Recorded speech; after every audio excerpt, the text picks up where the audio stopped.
Hi everyone, my name is Colleen Badgerow and I am currently working with 4 to 5-year-olds at a preschool here in St. Augustine, Florida. I'm super excited to show you guys my culturally responsive library audit today. So on this slide, I just included a picture of all of the books that I was able to audit. It contains 45 different books. Throughout the rest of the slides, I'm going to go ahead and analyze all of these different books and see how they serve as mirrors and windows in the different categories that I chose to talk about.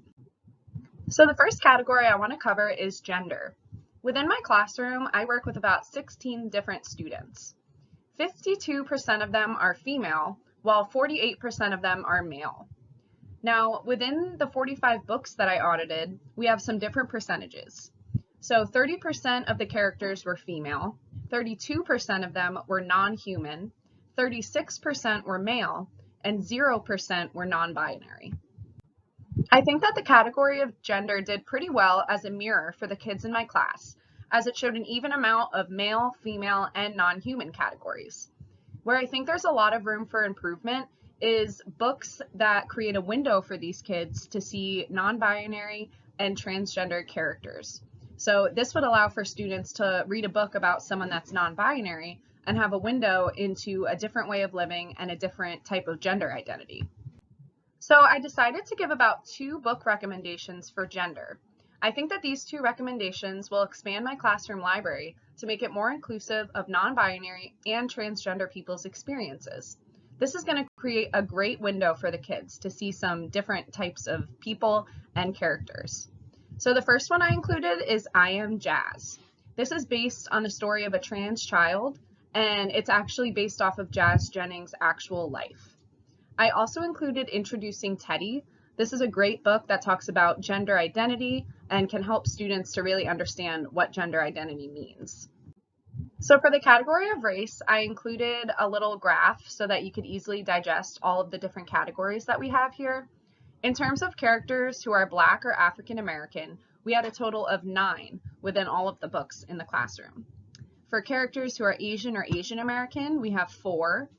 For characters who are Latino, we have 3. For characters that are Native or Indigenous, we have 1. And for characters who are Middle Eastern, Arab, or Arab American, we also have 1. On the other hand, characters who are white, we have 8. And characters who are non-human, we have 22. So as you can see, the characters who are non-human are definitely the largest column in this chart. And then that is followed by African American, followed by white, followed by Asian, followed by Latino, and then in the bottom of that is going to be Native American and also Middle Eastern or Arab. So here I wanted to focus on my specific classroom demographics, and I did it in a little graph so you can see it a little easier. So in my classroom, I have 4 students that are Black or African American, 2 students that are Asian or Asian American. I have 4 students that are Latino, and I have no students that are Native, Indigenous, Middle Eastern, Arab, or Arab American. And lastly, I have 6 students who are white. So I think this little graph does a good job of showing you the majority in the classroom, which as you can see is white students, followed by we have an even number of Black or African American and Latino. And then we have Asian or Asian Americans coming in next, followed by 0 Native, Indigenous, or Arab Middle Eastern. How did race do as a mirror and a window? The books in my classroom do not provide the 4 Latino and 2 Asian students in my class a proper mirror, so they can't look into these books and see people who are like them and who have experiences like them. It doesn't offer them a window into different races such as Native American or Indigenous people as well. So if these kids don't know about Native American tradition or Indigenous tradition, they would not be able to find anything out from the books within our library. I think that this library does do a good job of representing African American and also white people, but it does mainly feature main characters that are animals. So here I have some book recommendations for race. I think that my classroom needs to invest in more than just 2 books to improve its cultural inclusivity, but these 2 are a great start. So the first book is Fry Bread by Kevin Noble Millard. It explores a traditional food eaten by the Navajo people, who are the largest recognized Native American tribe. I think that this book would be really important in educating kids on Native American and Indigenous people, and also giving them a piece of their culture and the food that they eat. The second book that I recommended is Where Are You From? And I think that this book does an amazing job of following this young Latino girl that is basically looking for her cultural roots. And it does an amazing job of showing a bunch of different cultures and also explaining the Latino culture, which is something that my classroom library seems to lack.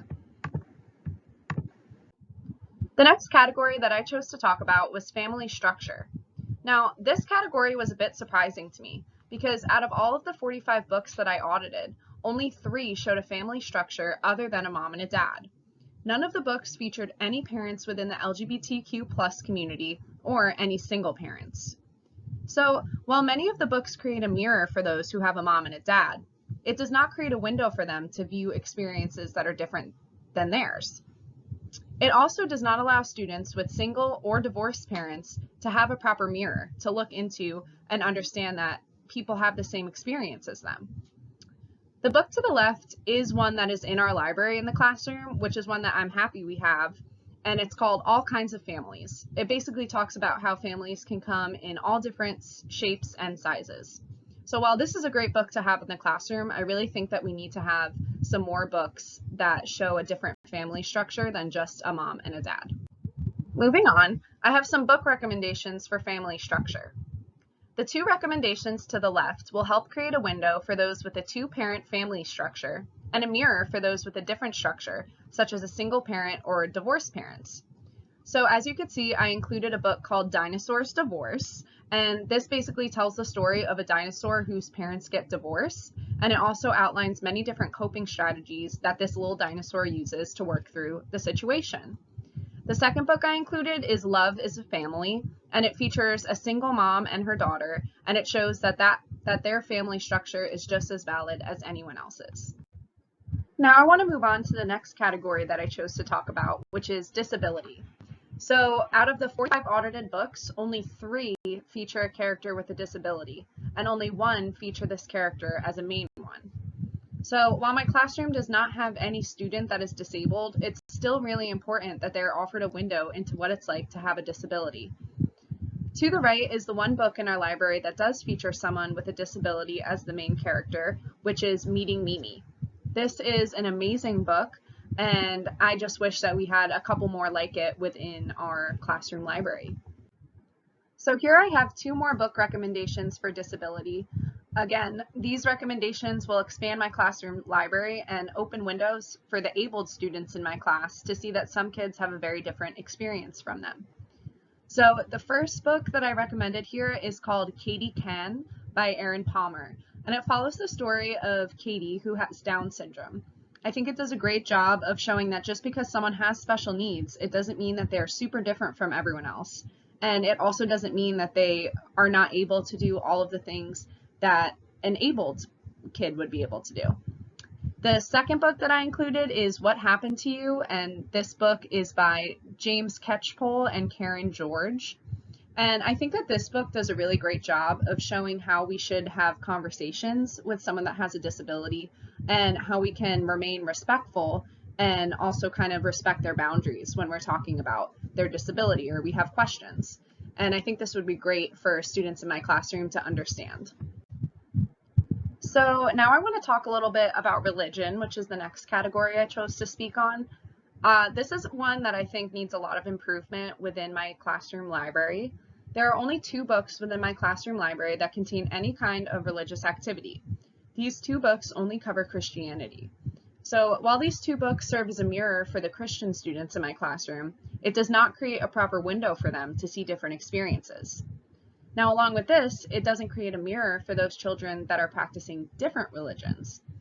And this is something that I'm pretty passionate about because I would not want any student that is practicing a different religion to kind of feel not included within the classroom because they're not really seeing themselves in the books that we're providing them.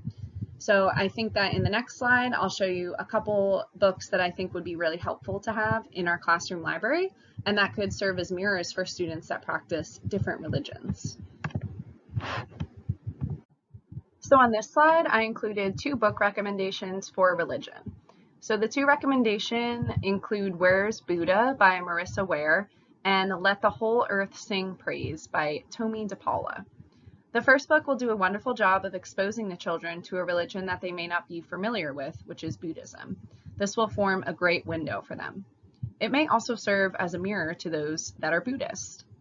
The second book is very general and does not speak of a specific religion, but it rather focuses on the creation that is all around us from a general God. The next category I chose to talk about is economic diversity and language. Of all the books, only 2 represent economic diversity, both showing an economic struggle. And then 4 books show characters speaking a different language, including Spanish and sign language. So here on the left, I made a recommendation for a book that has to do with economic diversity. It's called The Last Stop on Market Street. So this book definitely does a good job of focusing on people that grew up with different privileges and in lower income areas. And I think that this would be a great book for the kids in our class. I didn't recommend any books for language because we do have a lot of different activities around the room that include sign language and Spanish. And we do have 4 books. So although it's not a lot, I think that we kind of make up for it with the activities that we do with these different languages and teaching the kids the basics. So throughout my slides, I've made a lot of mention to what categories are a good window or a good mirror, but I wanted to just summarize all of that in this slide. I think my classroom library creates a good mirror with gender, but does not deliver a good window in terms of transgender and non-binary people. This library creates a good mirror in terms of the race for those who are African American and white, but not so much for Asian, Indigenous, and Middle Eastern students. Family structure, disability, and economic diversity all fail to create proper windows for the students to see what other people's experiences are like. But it does create a good mirror for those with traditional mom and dad families. Lastly, my classroom does a good job of creating a window with the topic of language, providing books that show the use of Spanish and sign language. So overall, I think that there are multiple categories that I just mentioned that need a lot of help. So I would really love to employ some of the book recommendations that I made in this slideshow to make our classroom library more culturally inclusive and make these students really feel like they have the ability to see themselves within the books and also to see new experiences that they haven't had in their own life before.